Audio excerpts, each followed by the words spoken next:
Hi, welcome to 4 Minutes of Film with me, Rhianna. 3 films to review this week: Under the Skin, Veronica Mars and Need for Speed. So let's start with Scarlett Johansson's Under the Skin. In this film, Scarlett Johansson plays a predatory alien who drives around Glasgow in a white van looking for single, lonely men. And the most interesting thing about that is that these single, lonely men don't realise that they're being filmed. They're not actors, there are hidden cameras everywhere, and they don't realise that they're being picked up by Scarlett Johansson. Take a look. You think I'm pretty? Aye, they're gorgeous. Do you? Aye, definitely. Good. Aye, they've got a nice smile as well, by the way. Do I? Aye, big time. What about your smile? Aye. You have a nice smile yourself. Cheers. Good.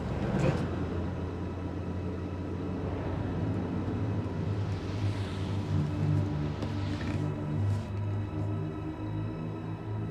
The hidden camera idea worked really well because it meant that all these men who didn't realise they were being filmed were really natural, and Scarlett Johansson had to react accordingly. And it's just really reassuring to see that she can do these small independent films, because we've seen her so many times in things like The Avengers, these big blockbusters. And what I loved about this was the fact that she looked so natural. We see her naked quite a lot of the time. Boys, calm yourself.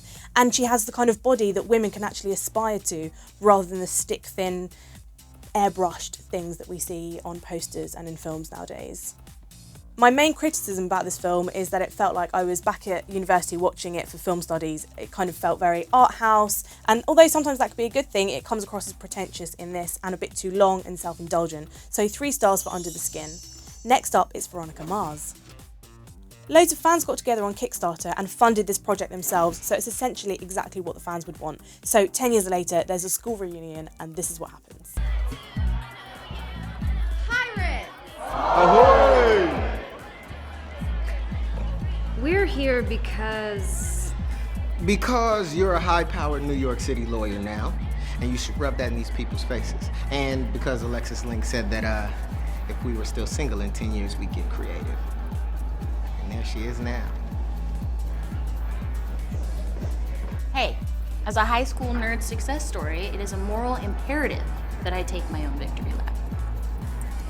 There's always a danger with these sorts of films if you haven't seen the original TV series that you're going to be left in the dark, but actually it worked really well. Although there were a couple of in-jokes that went over my head, it didn't matter because there was just so much in there. Veronica Mars is a really strong female character. She's sarcastic, she's witty, she's quick, and although I'm not massively a fan of Kristen Bell, I think actually as a lead role she's great. It's a good enough thriller because she's on the cusp of being a high-powered lawyer but goes back to this small town to help out her ex-boyfriend who's being accused of murder. But it doesn't take itself too seriously at the same time. So 4 stars for Veronica Mars because I really enjoyed it. And next up is Need for Speed. Need for Speed is based on the video game, and it's essentially Aaron Paul, Jesse from Breaking Bad, driving cars vengefully with Imogen Poots as his sidekick. You see the bus, right? What's that? The bus! The bus! Go to now. Looks like a scene out of Speed down there. Hard left and 3, Keanu. Oh, you mean that bus. Bus. Just so you know, your friend Benny sucks. The more eagle-eyed among you might have spotted Kid Cudi in that clip, so well done you. This film is all about the car chases and the Lamborghinis and the sexy engines, so it's very much boys and their toys. The plot and the script really doesn't matter, which is just as well because the script is terrible. Aaron Paul getting his teeth into a big role just after Breaking Bad is exciting. I just wish it hadn't been this film because I think he can do so much better. He just comes across as a little bit run-of-the-mill, maybe. We can see plenty of other actors doing this role. But 3 stars for Need for Speed. And next week, I'll be back with Labour Day with my interview with Josh Brolin. We've also got Starred Up with Jack O'Connell. And finally, Aaron Paul and Imogen Poots are back in A Long Way Down. Subscribe here to catch that and more next week.